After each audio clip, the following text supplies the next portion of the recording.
Salam alaikum wa rahmatullahi wa barakatuh. Voilà, pendant cette vidéo, je vais essayer de vous faire la correction du contrôle numéro 2 de ce premier semestre en la matière des EVT.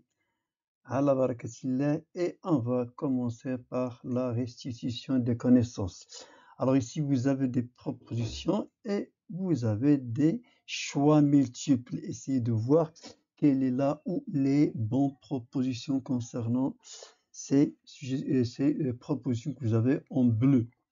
Donc l'artère aorte, alors est-ce qu'il transporte le sang aux organes? Contient du sang riche en O2, contient du sang riche en CO2, transporte le sang aux poumons. Donc d'une manière générale, les artères, on a dit pendant le cours que ce sont des vaisseaux sanguins qui transportent le sang vers les organes. Alors, et bien sûr, ils sont riches, et ces artères sont riches en O2 parce qu'ils vont les transporter vers les cellules pour qu'il y ait respiration au niveau de ces cellules. Donc, la première proposition transporte le sang aux organes. Est-ce qu'il contient du sang riche? Bien sûr. Transporte le sang au poumon? Bien sûr, le poumon c'est un organe, par exemple l'artère pulmonaire. Alors, les artères sont des vaisseaux sanguins qui transportent le sang. Donc, on vient de lire. Ici, vous avez des propositions. Choisissez la bonne. Est-ce que du cœur vers les poumons, des poumons vers le cœur, du cœur vers les organes, des organes vers le cœur? Donc, les artères sont des vaisseaux, bien sûr, qui transportent le sang du cœur vers les poumons et du cœur vers les organes.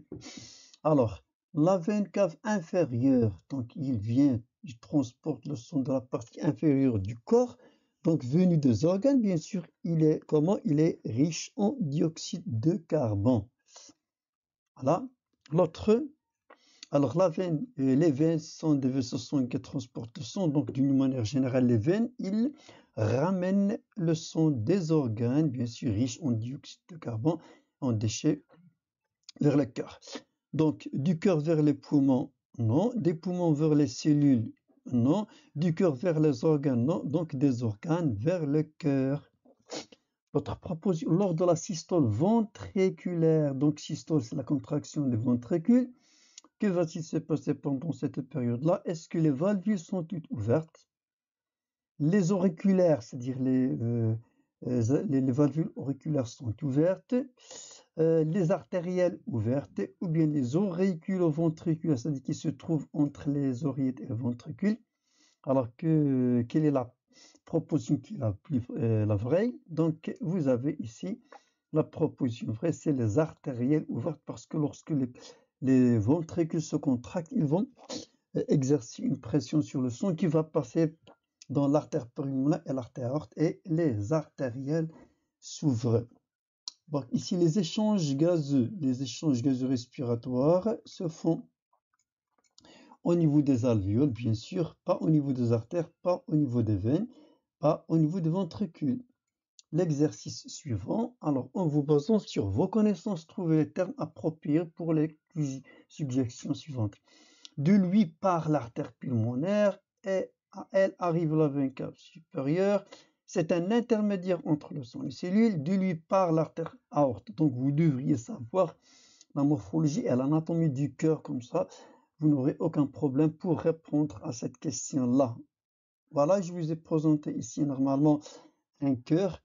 Ça, c'était pas pendant le contrôle, bien sûr. Ça pour vous faire comprendre comment va-t-on répondre. Donc ici, on va revenir de lui par l'artère pulmonaire. Voilà l'artère pulmonaire représentée en bleu. Donc d'où vient-il? Voilà. Donc il prend naissance du quoi? Oui, bien sûr, du ventricule droit. Alors, à elle arrive la veine cave supérieure. Où est-ce qu'il y a la veine cave supérieure? Il est là.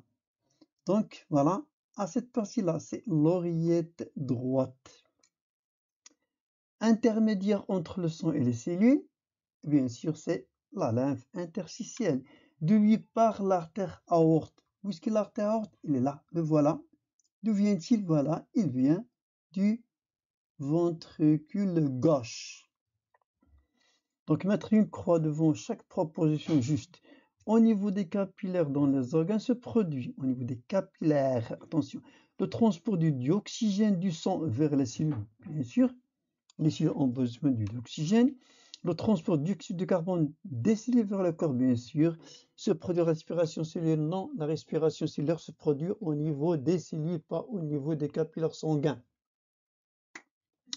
Deuxième proposition, au niveau des cellules du corps, le dioxygène rencontre le glucose. Que va-t-il se passer? Donc ça, la respiration exacte, ça se fait pas au niveau des poumons. Au niveau des poumons, ça se fait les échanges gazeux respiratoires, pas la respiration cellulaire. Donc ici, vous avez un schéma, on vous demande de le remplir par quoi? Alors ici, vous avez le départ. Un globule rouge a été libéré de l'oreillette gauche. Comment va-t-il faire? Le trajet qu'il va produire, qu'il va passer pour qu'il revient à l'oreillette gauche. Donc commençons par l'oreillette gauche. Vous devriez savoir l'anatomie et la morphologie aussi. Et la petite et la grande circulation du sang. Donc ici, de l'oreillette gauche, on va passer dans le ventricule gauche, puis l'aorte, puis les organes, et après on va atteindre la veine cave supérieure et inférieure, que le sang va entrer dans l'oreillette droite, puis ventricule droit, puis la contraction du ventricule pour que le sang puisse arriver à l'artère pulmonaire. Il arrive au niveau des poumons.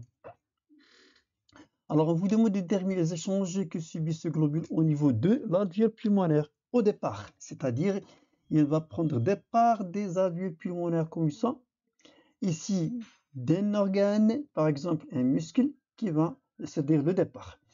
Donc de l'alvéole pulmonaire, on a le sang, il va s'enrichir en dioxygène, là sa couleur devient rouge vif. Donc la réaction est la suivante, l'hémoglobine qui se trouve normalement au niveau des globules rouges, il va être combiné au dioxygène, il va donner l'oxyhémoglobine.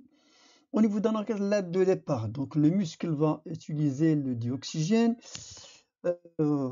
combiner ou bien l'oxydation des nutriments, exemple le glucose, il en résulte le dégagement du CO2 qui va être combiné avec l'hémoglobine libre et la réaction est la suivante. Sa couleur normalement devient rouge vive.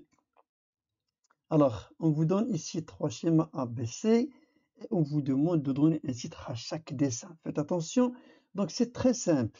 Donc ici, vous avez les 3 étapes d'une révolution, bien d'un cycle cardiaque. Regardez le volume, l'état des oreillettes, des ventricules et les values ne sont pas représentées ici parce qu'on va vous demander aux questions. Et on vous demande de dire, bon, regardez ici, donc je vais comparer les oreillettes des 3 phases. C'est la plus petite, donc il y a contraction. Donc c'est la systole auriculaire. Passons pour B. Je vois que ici le cœur il est totalement relâché. Regardez, un relâchement total des oreillettes des ventricules. Donc c'est la systole diastole plutôt générale. Ici vous avez un volume petit par rapport aux autres. Donc c'est la contraction du ventricule, c'est la systole ventriculaire. Voilà. Donc ici, à la question suivante, on vous demande d'ajouter les valvules qui ne sont pas représentées ici, respectant leur aspect en fonction des états du cycle. Alors, et la 5e, on vous demande d'indiquer par des flèches le sens de la circulation du sang à l'intérieur du cœur pendant chaque phase. Donc, pendant la systole auriculaire, bien sûr, les auricules ventriculaires vont s'ouvrir pour laisser passer le sang vers les ventricules. Pendant la diastole générale, bien sûr, le cœur va se relâcher et voilà, ces deux-là vont se fermer pour que le sang puisse remplir les oreillettes. Pendant la systole ventriculaire, bien sûr, la contraction va faire exercer une pression sur le sang et les artérielles vont s'ouvrir pour que le sang puisse passer dans l'artère pulmonaire. Voilà la première étape, systole auriculaire, le sang passe ici. Même j'ai répondu à la question 4 et la question 5, les deux en même temps. Ici, vous avez, voilà, la diastole, le sang va revenir et ces deux-là sont fermés.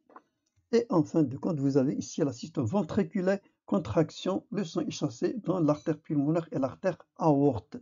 Donc la couleur ici, elle est rouge vive, la couleur ici, elle est rouge sombre. Donc pour chercher la relation entre les vaisseaux sanguins et les alvéoles pulmonaires, nous utilisons les données du document suivant. Donnez le nom des éléments 1, 2, 3 et 5. Donc déjà, vous devriez savoir de quoi il s'agit ici.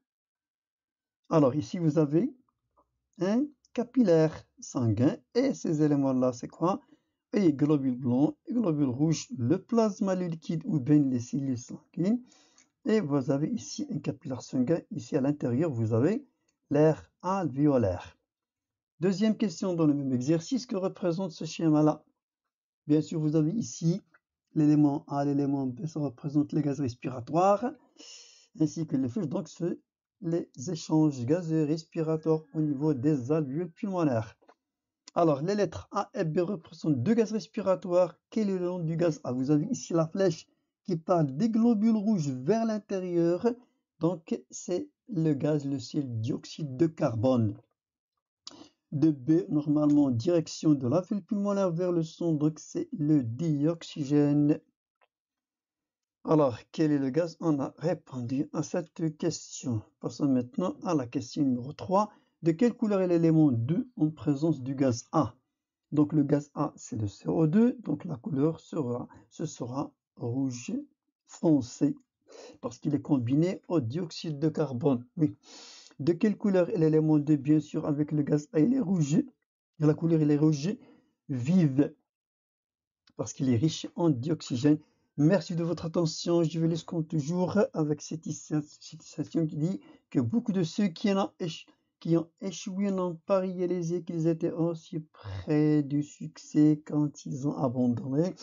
C'est Thomas Edison qui a dit ça, c'est pas moi. Bon courage à la prochaine fois, Inch'Allah.